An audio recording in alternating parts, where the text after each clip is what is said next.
So I've been struggling to encompass all that I wanted to say in the space of 10 minutes in this presentation, as I'm sure everyone else has also, right? And I've been experimenting with various things, and I've been using all of my notes that I've taken on through NPI and thinking about how I could possibly present my ideas. And today morning, I happened to, for some reason, wake up at 4 a.m. And like I sometimes do when I can't sleep, I took a bunch of oil pastels and I just started to kind of scribble on paper, with, well, these strong, vivid colors, they make me feel better. And as I was doing that, I realized that I was somehow subconsciously starting to visually represent some of the ideas and how my mindscape has changed um, through the course of NPI and how I see life and the landscape of identity and personhood and narratives now. So, in supervision, we were talking about metaphors, and Ravi had suggested a metaphor as a way to encapsulate uh, our ideas from NPI. And I was thinking of the metaphor of a tapestry, a rich tapestry. And well, here it is. I guess this is my tapestry. And for me, all of these colors in the background, the blended brown and the yellow, and that's the environment and the world and the external and the circumstances that we're born into, right? And the brown for me, I think I see it as a soil, like the soil from which we're born.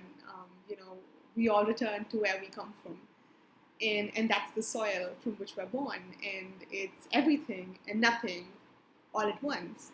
And these strong, controlled strands for me are the lives that we forge through our environments. And what NPI has given me is a sense of how much agency we really do have in our lives, while simultaneously emphasizing how different that agency, that sense of agency, can be depending on who we are and what names we carry and what families we're born into, right? So one of the very first things that struck me in NPI sessions was the phrase, every response is an act, the idea that every response is an act of resistance. And this was something that kind of blew my mind, because I was accustomed to seeing certain responses as passive. As someone who has struggled with severe depression at various points in my life, I was used to viewing my responses as passive, because I saw myself as not being in control of the situation, and so the way that I acted was the only way that I knew how to be, because I had no choice. For example, watching something on repeat uh, while not stepping out of the room, barely eating anything, not meeting anyone. This for me, was the epitome of a passive response. And then came this idea that every action that you take has inherent in it some kind of agency, that every act is an act of resistance. And this really changed the way that I looked at the way that we respond to trauma. Because if every act is an act of active response, active resistance, then we're never really completely without agency. In some way, in some form, we are still trying to assert ourselves and our identities. I think that seed, that idea for me, was the beginning of changing the way I thought about how we interact with our environments.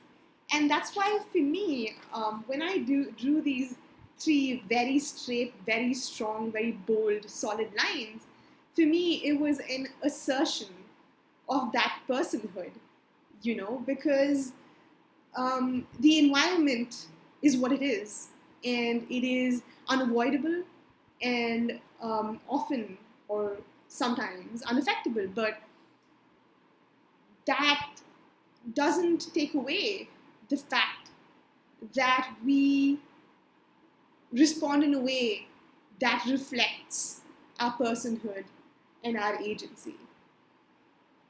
Even in the worst, the most dire situations, we make choices that reflect who we are, and these choices come from a place of wanting to minimize hurt and to take care of ourselves. And to me, it was incredible that to think of our brain as having our brains and our bodies of having that kind of natural response, that capacity to attempt to take care of us, even in the worst of situations, because that's what the body does. Even when we view the response as undesirable, when we shut down, when we freeze, when we are passive, it is still the brain's way of making our body's way of making the situation bearable. And this, to me, was, I don't know. I think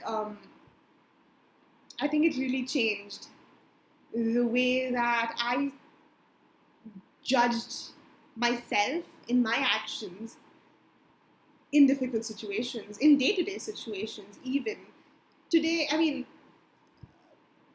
before and before NPI, I would think in terms of what have I done wrong, and what could I do better, and there was a kind of judgment that I would lay upon myself, a standard that I held myself to, that could be harsh and critical, in a way that, while sometimes helpful, could also be very difficult to contend with.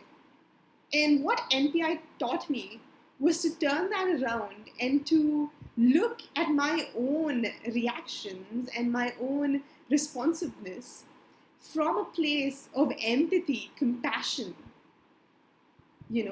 from a place of kindness, and to really show myself the kindness that I've been accustomed to showing everyone else. And from that place of kindness, I was able to recalibrate the way that I looked at my responses to situations and the way that I reacted. And in doing so, I was better able to work with them. It turned out to be a much more helpful, and I mean, I don't want to use the word productive, but it was a much more productive way of working with who I am and how I respond to things than to approach it from a critical way.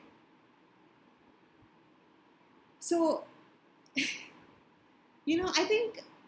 I focused on one sentence that kind of really shifted shifted my perspective.